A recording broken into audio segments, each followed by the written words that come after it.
کو سفیل ارض، وہی عمل، وہی نظریہ، وہی نظام، وہی مملکت باقی رہ سکتی ہے جو پوری انسانیت کی منفعت کے لیے کچھ کام کرے۔ الناس قرآن نے کہا ہے، اس کے اندر اس میں طبقات نہیں ہوتے۔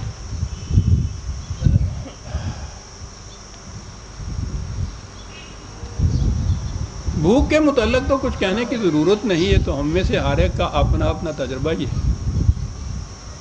بھوکے آدمی کے لیے تمدنی ترقی کا کوئی شعبہ اور گوشہ بھی وجہ کشش نہیں ہو سکتا۔ کسی بھوکے آدمی کو، جیسا میں نے لکھا تھا، بھوکے آدمی کو جناح باغ میں لے جا کر بہار کی رنگینیاں اور کیف آرینیاں دکھائیے،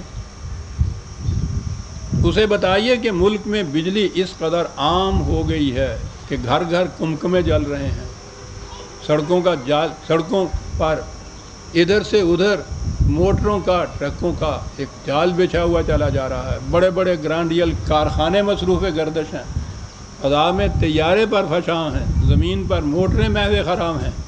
وہ کہے گا کہ یہ سب کچھ ٹھیک ہے، لیکن میرے دکھ کی دوا کرے کوئی نہ۔ جناح باغ کی نکت آفرینیاں اس کے لیے وجہ کشش یا باعث تسکین ہوں گی، نہ آپ کے ہاں کہ یہ بجلی کے کمکمے اس کی آنکھوں میں نورانیت اور روشنی پیدا کریں گی۔ یہیں کی بات نہیں ہے، ساتھی تو بڑی ٹھیک بات کہتا ہے وہ شخص جو تھا۔ وہ کہتا ہے بھوکے کی تو کیفیت یہ ہوتی ہے کہ وہ رات کو نماز میں کھڑا ہوتا ہے تو اس سوچ میں غرق ہوتا ہے کہ چے خورد بامداد فرزندم۔ وہ نماز میں کوئی خدا اور رسول کی بات نہیں سوچتا یہ ہے کہ صبح میرے بچے کھائیں گے کہاں سے۔ اور یہ مبالغہ نہیں، ہر بھوکے پہ یہ گزرتی۔ بھوک بڑی بلا ہوتی ہے۔ جاہلیت میں، یعنی زمانہ اسلام سے قبل، عربوں کے ہاں ایک قبیلہ تھا، بو حنفیہ۔ ان کا بت تھا، وہ آٹے کا بنا ہوا تھا، بہت بڑا بت، آٹے کا بت بنایا ہوا تھا، اس کی پرستش کرتے تھے وہ۔ ان کے ہاں قحط پڑا، انہوں نے وہ اپنے ہاں کا خدا کھا لیا۔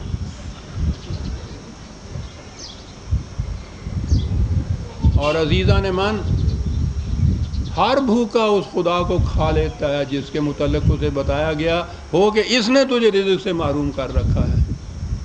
آپ کو معلوم ہے کہ یہ روس والے جو تھے خدا کے منکر کس طرح سے ہوئے تھے؟ وہ بڑے مذہب پرست لوگ تھے، عیسائیت ان کے رگ رگ میں رچی ہوئی تھی، لیکن ان کے اوپر وزار کی حکومت کے اس قدر ان کو بھوک اور پیاس سے ستایا، اس قدر عام ہوئی یہ ساری چیزیں، بلبلا اٹھے، اور پادری اسی طرح سے ان کو بہکاتے رہے کہ یہ جو آسمان کا خدا ہے یہ اس کی تقسیم ہے، اس کی وجہ سے یہ سب کچھ ہو رہا ہے۔ کچھ عرصہ تک تو وہ سنتے رہے، لیکن بھوک کی شدت تو پھر سب کچھ بھلا دیتی ہے۔ انہوں نے کہا کہ اگر اس خدا کا یہ کیا ہوا ہے تو اس خدا کو بھی سات سلام، اور اس دن سے یہ منکر ہوئے خدا کے۔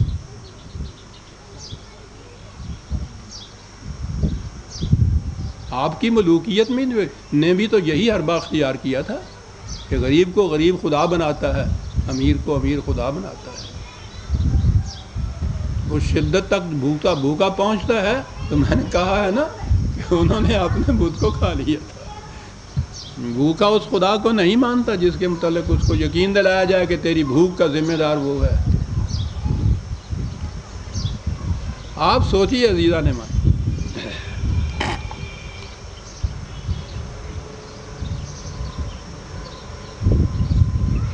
جس شخص کے پیٹ میں روٹی نہیں، جس کے پاس تن ڈھانپنے کو کپڑا نہیں، جسے سر چھپانے کے لیے چھت میسر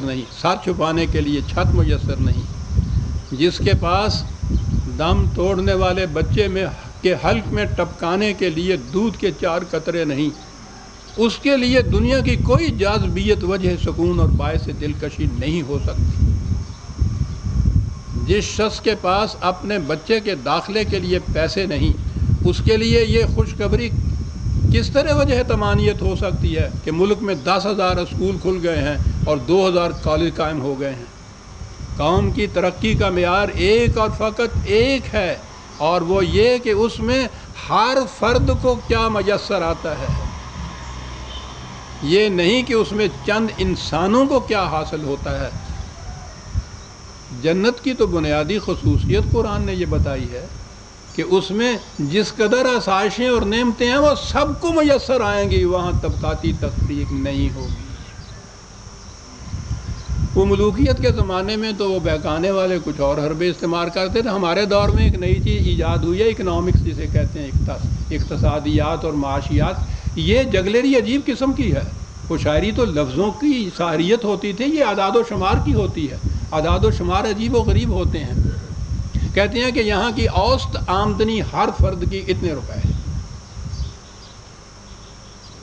مسحور ہو جاتا ہے انسان اس کے اندر کہ اچھا وہ ہر فرد کی، آپ کو پتہ ہے اوسط آمدنی کیسے نکلتی؟ ایک کی آمدنی 100 روپیہ، دوسرے کی آمدنی 10 روپے، دونوں کی آمدنی 110 روپے، اوسط کے حساب سے 55 روپے، تو کہتے ہیں ہر شخص کی آمدنی یہاں 55 روپے ہے۔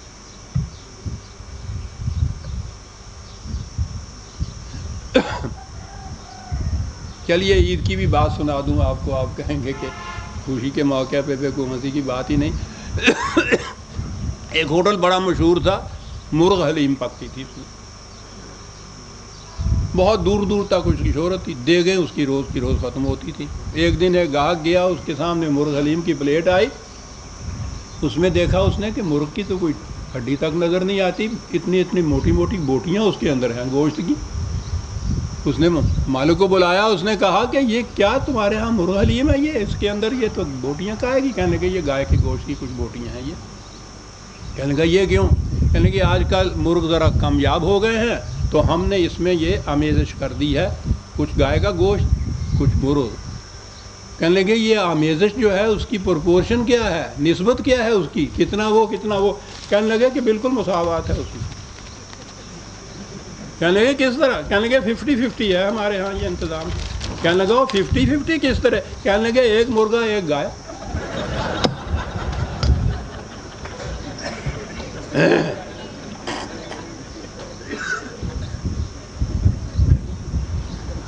عید کی مبارک ہو۔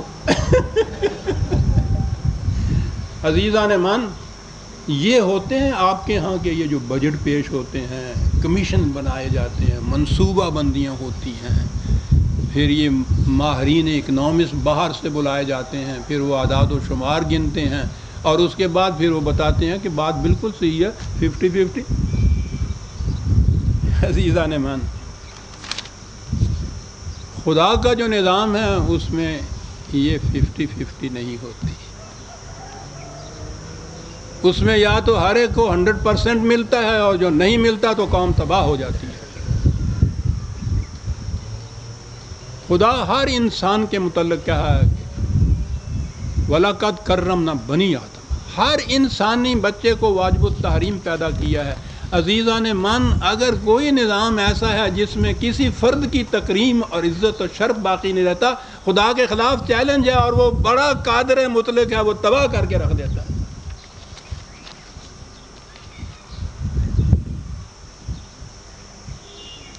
آپ کو پتہ، میں نے عرض کیا تھا کہ رزق حلال اور رزق حرام تو قرآن کے اندر ہے۔ فَكُلُوا مِمَّا رَزَقَكُمُ اللَّهُ حَلَالًا طَيِّبًا، یہ جو رزق بچھایا ہے زمین میں سے رزق سارا ملتا ہے، خواہ وہ زراعت کی شکل میں ہو، خواہ وہ زمین کے ذخائر معدنیات وغیرہ کی شکل میں ہو جو پھر فیکٹریوں میں پہنچ کے یہ سب کچھ بن کے ہمارے پاس آتے ہیں۔ بنیاد وہی ہوتی ہے۔ خدا کے دیے ہوئے رزق کو کہا حلال اور طیب طریق سے کھاؤ۔ وہ رزق تو حلال ہوتا ہے، یعنی ہمارے آپ کے ان کے ڈیفینیشن کے مطابق قرآن کہتا ہے اسے حلال طریقے سے کھاؤ۔ وہ طریقہ جو ہے وہ طریقہ تقسیم ہی تو ہے۔ وَاشْكُرُوا نعمت اللہ ہے۔ اور اس طرح سے یہ ساری نعمتیں جو خدا نے دی ہیں اس کے شکر گزار بنو۔ کہا کہ یہ کس طرح سے ہوگا؟ اس طرح ہوگا ان کنتم ایاہ تعبدون، کسی انسان کے محکوم نہ تم ہو، صرف خدا کے محکوم۔ انسان کی محکومیت ہوگی تو رزق حلال بھی حرام ہو جائے گا۔ کوئی انسان دوسرے انسان کو روٹی جھٹکا کیے بغیر نہیں دیتا عزیزہ.